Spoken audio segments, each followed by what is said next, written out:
In December 1941, Bill Prater was a junior at Central High School in Springfield, Missouri. The Nazis were waging war in Europe. One after another, nations fell to Hitler. The United States was not yet in the war, but on December 7th, everything changed for Bill Prater and millions more.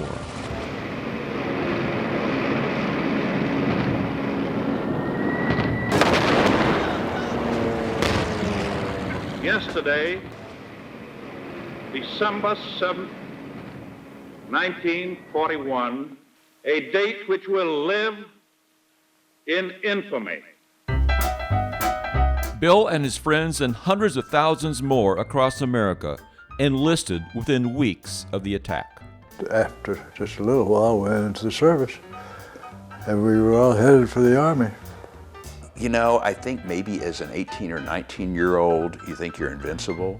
This is what you did. It was the right thing to do. America had been attacked, so, you know, we're young and invincible. We're going to go fix it. And I just don't think many of them thought twice about it. So you're safe and sound in high school, and you hear that Pearl Harbor got bombed. What makes you decide, well, we need to go help fix this? You know, that's a pretty big leap when you're growing up on nice little Springfield, Missouri, and you decide we need to go join the war and fix this. Bill Prater and his buddies had signed up for an Army program that allowed them to finish high school and go on to college while they waited to be sent overseas.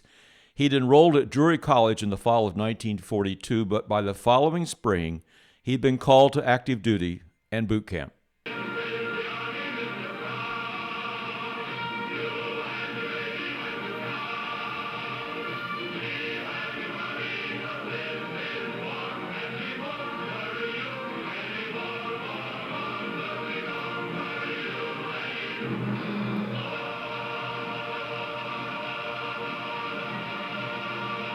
It wasn't really difficult. Very few people fell out. Most of us stayed in and got along fine. For a couple of years, the Army kept him busy with military training in bases across the country. Then they sent Bill to New York City for college-level courses. Oh, well, that was a big city, and it was a lot to see and things to do. And during this time, Prater managed to go on furlough to visit folks back home in Springfield. At the end of one visit, not knowing if it was the last time he'd see his family before he saw action and danger, he recalls how calmly his father said goodbye. No, goodbye, and I will see you soon. There wasn't any crying or carrying on or so-and-so. He was in the United States on D-Day in June of 1944. By that fall, he was on a ship from New Jersey to Great Britain, and crossing the Atlantic, they could see German submarines. We all looked at them and laughed. You couldn't hardly see them. They don't show up real well, but we could find them. The guys up higher in our boat could see them, and sure, we watched them. We knew they were there, but they didn't bother us any. It's a big boat. We weren't on a canoe or anything, you know. We were pretty satisfied with our equipment. Soldiers had duties on the ship and on land. Bill Prater said he did not want to get stuck on KP duty in the mess halls, so he asked around for another job. I don't want to get on KP in this mess. Okay, I'll do the photography over the trip. So I got the camera from him, and I had fun getting pictures while we were going over. Better than peeling potatoes, huh? That's right. They landed in Wales on the western coast of Great Britain. For a few weeks, they waited there to cross the English Channel to France and the fighting. Then one day in November 1944, orders came to ship out. They crossed without incident. We didn't have anybody firing at us, or we didn't fire anybody. What do you remember about the first time you heard German guns close by? I don't know, you just hear them. That's about it. I wasn't going to go look. You knew it was going to come sometime, and sure enough it did, and we didn't get hit with anything. It wasn't really dangerous, as you might think. Bill and his crew shot mortars. That kept him just behind the infantry on the front lines, and it kept him out of trenches. I didn't want to be sitting in a trench with a rifle, and so I kind of nosed my piece around and found out what I would like, and I'd like to use the mortars. There, you got a nice team. It takes about 3 guys to carry everything. They'd hide in houses and barns to shoot from doors and windows. If the Germans got too close, they'd move. You could see them over there. And when in Germany, when they start getting ready to shoot for us or shoot a couple, we just went down the steps in a hurry and went out somewhere else. That must have been a little exciting. Yeah, it was a little exciting. Yeah. Well, you're kind of grinning about it now, but were you grinning about it Oh, then? sure, we were laughing and carrying on because we left them. And Germans were still over there. They didn't know what they were doing. One day they found German periscope binoculars like this left behind. Bill and his team took them for their own use. They could look through them without their heads exposed. The Germans got nervous. They left, but he didn't take his binoculars. So right away we had a nice pair of binoculars, and we could see everything. The fighting went on through one of the coldest winters on record there. But they'd not been issued winter boots and stockings. No boots. The boots didn't come till we were clear over in Germany somewhere. I don't remember now exactly, but that we were not supplied very well. Bill and his team ended up at the Battle of the Bulge in December 1944. There was no fighting on Christmas Day. What stands out in his memory is trying to sleep on the frozen, snow-covered ground. When we first went over, it was snow on the ground, and we'd just scrape the ground off and lay a sleeper roll on the ground and crawl in it and go to sleep. One time I didn't keep my boots on. I forgot and didn't get them in. And boy, I couldn't get them on. They were frozen.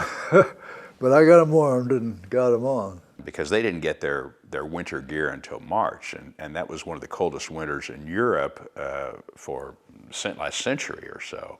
And he'd talk about how they'd take their boots off and put them in their sleeping bag, and on a Boy Scout camp out, he'd tell us, now boys, make sure to keep your socks dry because you don't want to get your feet frozen or your feet cold. I've been through that, and just kind of kidding with us. But you know, when you'd question him on that, he'd say, oh yeah, we were so cold for a while that we didn't even think we were going to make it. We'd all huddle together or put 2 of us in the sleeping bag to try to stay warm. The battle went on and on. Bill Prater's unit lost many men, and sometimes Bill felt very vulnerable. Did you ever feel really, really afraid? Well, occasionally, yeah. Especially when I could hear some aircrafts coming over, and they dropped a few bombs, and that makes you a little nervous. And I don't remember too much with artillery, but the more the airplane troubled us sometimes when the Germans would fly over. But it got to where the American planes were coming in to help. You heard German rockets going over. Yeah, they made funny noises sometimes. What did you think about that? Well, I think they better go on over my head. And most of them did. They weren't very good. They weren't very good shooters. The cold and the constant danger took its toll, and hunger set in on both sides of the battle. Supply lines could not keep up. Citizens tried to help. People would try to give them whatever food they had to share with them. They didn't have much food because their crops had been killed and their livestock had been killed many times or taken by the Germans. We'd go into a building or something and they'd already been wiped out. So we didn't get much. Bill Prater went on to fight in major battles across Europe.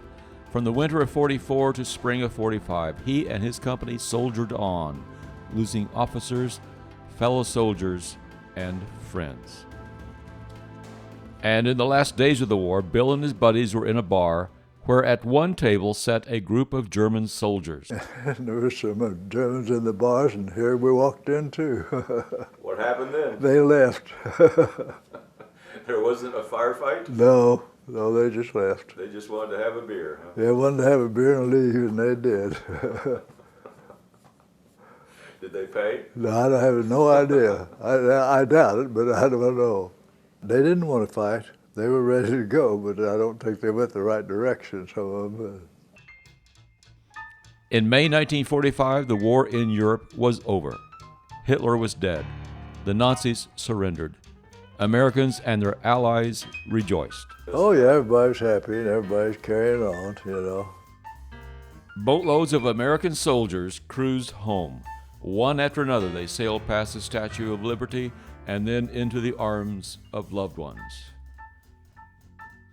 Bill Prater was assigned to remain in France to help arrange these trips home, but he also worked to ship soldiers and supplies to the Pacific, where the war was far from over. In a few months, his duty ended, and he stayed on for a while in Europe to study French language and civilization in Paris. In February 1946, he sent this telegram. He'd be home in a week. The war for him was over. He ended up at Washington University in St. Louis, where in 1955 he graduated as an eye doctor, his education paid for in full by the GI Bill. He met his future wife Marie during his residency. They moved to Springfield, where he established his practice, and they raised a family. Well, this is just what you would expect. Everybody was happy. His medals fill display boxes in his home. His experiences fill the imaginations of his children, who listen to the stories he casually told of fighting, hardship, war, and death. When I'd hear the stories, I'd think, I'm not sure I could go through that. You know, that's awful. And a bunch of his buddies were killed and wounded, and he'd talk matter-of-factly about so-and-so, and then he got killed the next day, or he got killed later on. And that kind of puts it in perspective. And you think, would I be strong enough to do all that? Yet he's just talking about it matter-of-factly, like it was just, that's what you did that day, and then you moved on. Bill Prater moved on to become not only a beloved husband, father, and doctor, but also a respected citizen. I'm proud of him, yep. And my mom, both of them, yep. I'm proud of him for the person that he's been and the father that he's been. And I think sometimes we don't tell our parents that we're proud of them until we think about it later, and maybe it's too late. And I think all three of us, my brother, my sister, and I, are really pretty proud of the way he's led his life.